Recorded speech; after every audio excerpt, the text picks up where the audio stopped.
Shalom Bapak Ibu, sahabat Galilea yang diberkati oleh Tuhan Yesus. Saudara, Mazmur 138 ayatnya yang ke-8 berkata, Tuhan akan menyelesaikannya bagiku.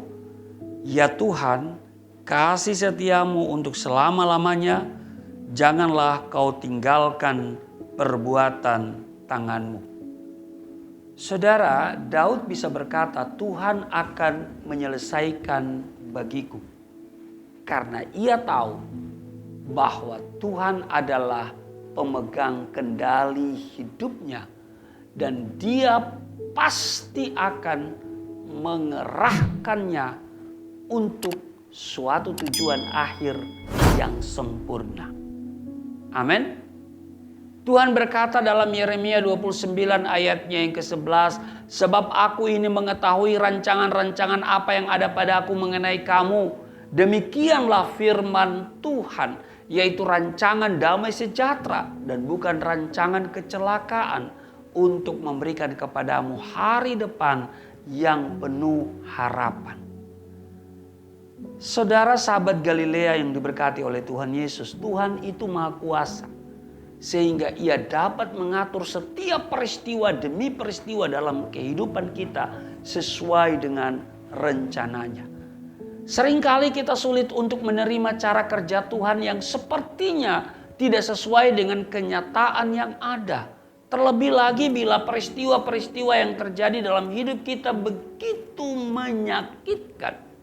Tetapi dengar baik saudara, sebenarnya di atas segala peristiwa yang terjadi dalam hidup kita, Tuhanlah yang memegang kendali dan melakukan apa yang ia kehendaki. Amin.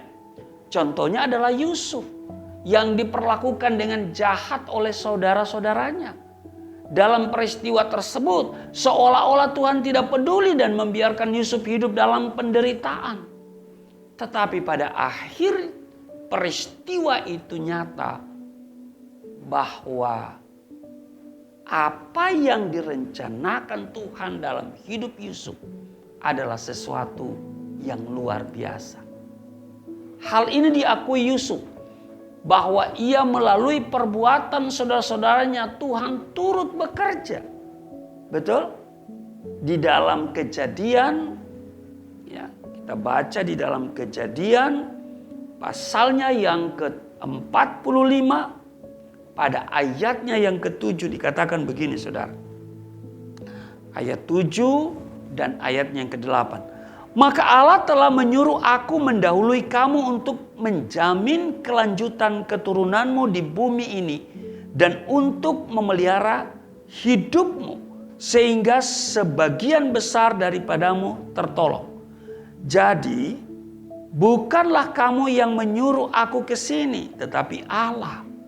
Dia yang telah menempatkan aku sebagai bapa bagi Fir'aun dan tuan atas seluruh istananya dan sebagai kuasa atas seluruh tanah Mesir.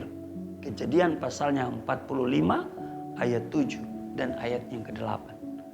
Saudara, Yusuf mengakui bahwa semua yang terjadi dalam hidupnya adalah karena campur tangan Tuhan. Mungkin kita berpikir bahwa hanya terhadap Yusuf saja Tuhan menyatakan jalan-jalannya yang ajaib. Padahal Tuhan pun memiliki rencana yang indah atas hidup kita semua. Roma pasalnya yang ke-15 ayatnya yang ke-4. Sebab segala sesuatu yang tertulis dahulu telah ditulis untuk menjadi pelajaran bagi kita, supaya kita teguh berpegang pada pengharapan oleh ketekunan dan penghiburan dari kitab suci. Jadi saudaraku yang kekasih, apapun yang terjadi dalam hidupmu, percaya bahwa Tuhan akan menyelesaikannya bagi kita. Amin. Tuhan akan menyelesaikannya bagi saudara dan saya. Bahwa apapun yang terjadi, persoalan seberat apapun yang kita alami, semua ada dalam kendalinya Tuhan. Dan saudara, seperti Daud berkata di dalam Mazmur 138 ayat 8, Tuhan akan menyelesaikannya bagiku. Ya Tuhan, kasih setiamu untuk selama-lamanya. Janganlah kau tinggalkan perbuatan tangan. Amin. Tuhan Yesus memberkati. Mari kita berdoa. Terima kasih Tuhan, kami boleh diingatkan bahwa Engkau turut bekerja dalam segala sesuatu, mendatangkan kebaikan bagi setiap kami yang mengasihi Engkau. Maka dalam kondisi apapun yang kami alami, Tuhan akan menyelesaikannya bagi setiap kami. Apapun yang dialami oleh sahabat Galilea sekarang ini, Tuhan akan menyelesaikannya. Tuhan campur tangan, Tuhan beri mujizat, pertolongan Tuhan tepat pada waktunya. Di dalam nama Tuhan Yesus, haleluya, amin.